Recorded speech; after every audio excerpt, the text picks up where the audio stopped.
और जल पीकर नगर में चला गया। भगवान सत्यनारायण के लिए मन में ऐसा विचार करने लगा, आज इस नगर में लकड़ियों को बेचने से जो धन प्राप्त होगा उसी से मैं सत्यनारायण का उत्तम व्रत करूंगा। वह उस दिन लकड़ी को सिर पर रखकर जहाँ बड़े बड़े धनी लोग रहते थे उस नगर में गया।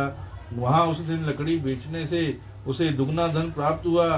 प्रसन्न हृदय हो उसके पक्के केले, चीनी, घृत, दूध और गेहूं का चूर्ण लिया। सबका सवाया इकट्ठा कर अपने घर गया। बांधुओं को बुलाकर विधि पूर्वक व्रत किया। इस व्रत के प्रभाव से काष्ठकेता लकड़हारा धन और पुत्र से संपन्न हो इस लोक में सुख भोग कर अंत में सत्यलोक को चला गया। यतः द्वितीयो अध्याय समाप्त। बोलिए सत्यनारायण भगवान की जय। श्रीमन नारायण नारायण नारायण, भज मन नारायण नारायण नारायण, भज मन नारायण नारायण नारायण, श्रीमन नारायण नारायण नारायण, भज मन नारायण नारायण नारायण, श्रीमन नारायण नारायण नारायण, नारायण नारायण नारायण। अतौ तृतीयो अध्यायो सूतौ वाचौ पुनरर्घ्यै प्रक्ष्यामि शृणुतं मुनिसुतमः। पुरा चुक्ला मुखो नाम नृपसमाहितौ, जितेन्द्र सत्यवादी ययो देवालये प्रतिः। दिने दिने धनं दत्त्वा द्विजानं सन्तोषुतिः। भार्या तस्य प्रमुदा च सरोजवन्दना सती। भद्रशीला नदी तीरे सतस्य वचचार्तम्। एतमिसन्त्रे तत्र साधुनिके समागतौ, वाणिज्यार्थं बहुधनेरेके परिपूरितौ। नाभं संस्थाप्य ततीरे जगाम नृपतिमतिः। दुष्ट्वां सौवर्तिनो भुक्तं प्रपञ्चविनायितं। साधुरौ वाचौ किमिदं कुरुषे राजनं, भक्तियुक्तेन चेतसा। प्रकाशं कुरु तत्सर्वं श्रोतुमिच्छामि सम्पदौ। राजौ वाचौ पूजनं क्रियेते साधु विष्णुदत्सहो। व्रतचौ स्वजने साधु पुत्रार्था काम्यो।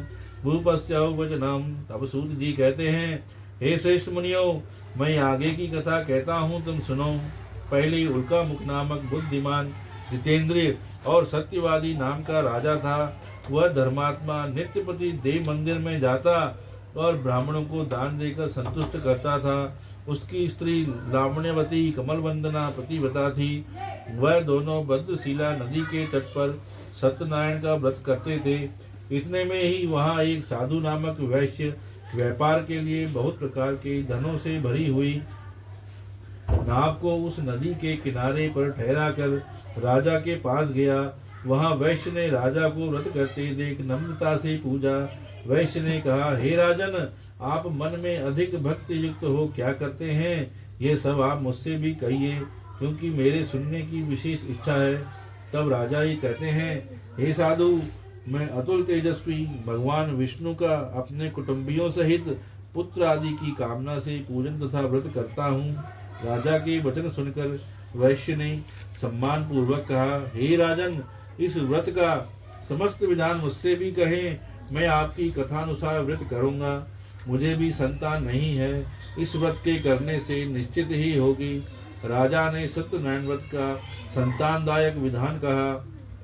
वह वैश्य व्यापार से निवृत्त हो प्रसन्न होकर अपने घर आया।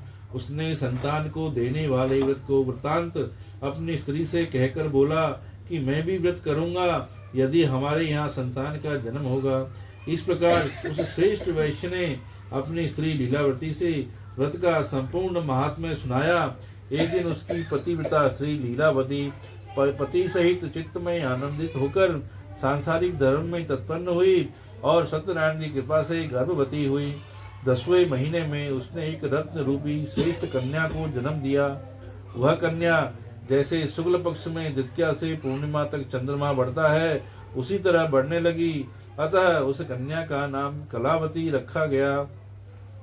तदुपरांत लीलावती ने अपने स्वामी से मधुर वचन में कहा, हे स्वामिन, आपने जिस व्रत का संकल्प किया था उसे क्यों नहीं करते हैं?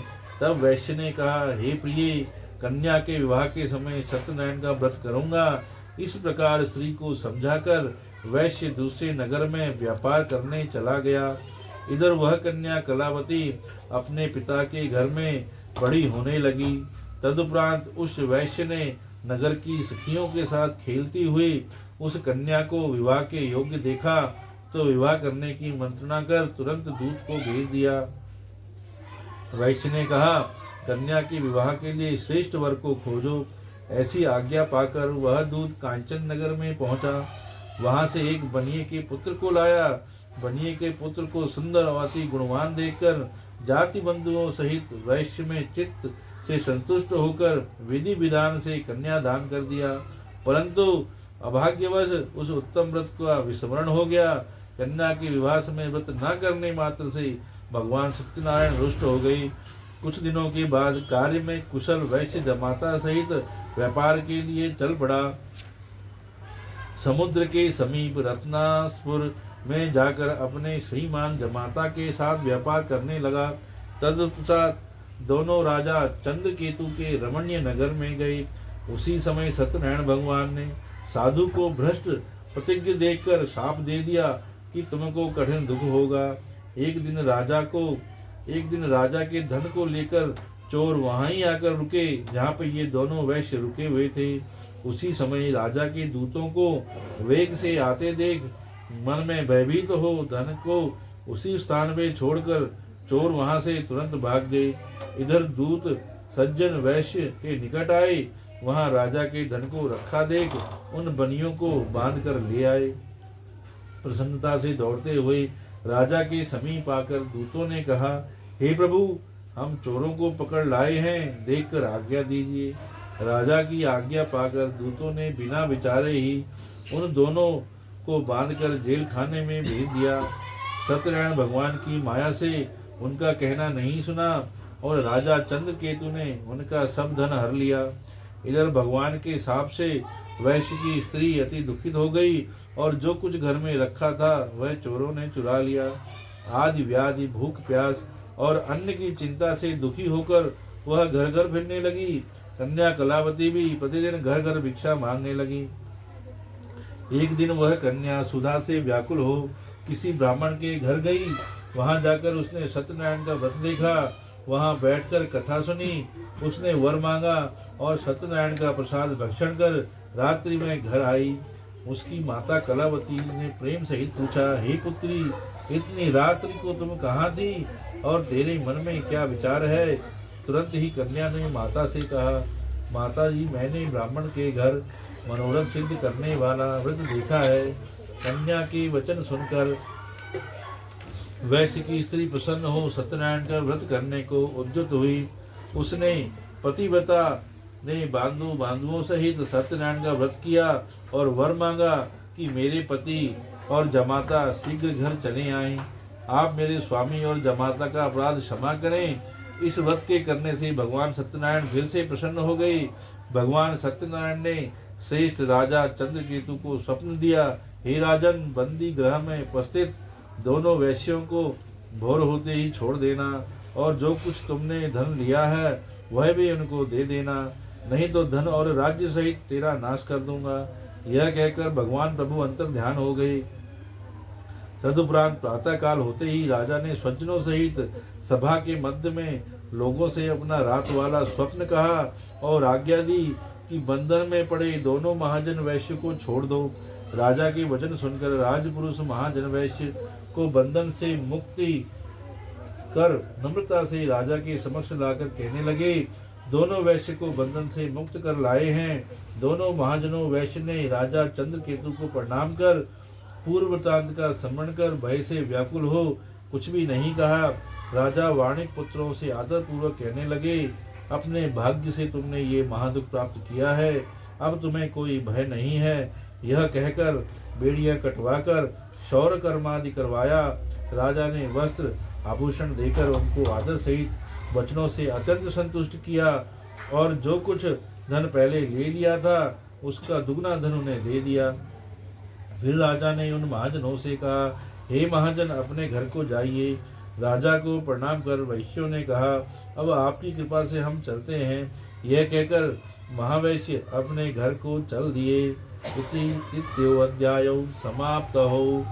बोलिए सत्यनारायण भगवान की जय।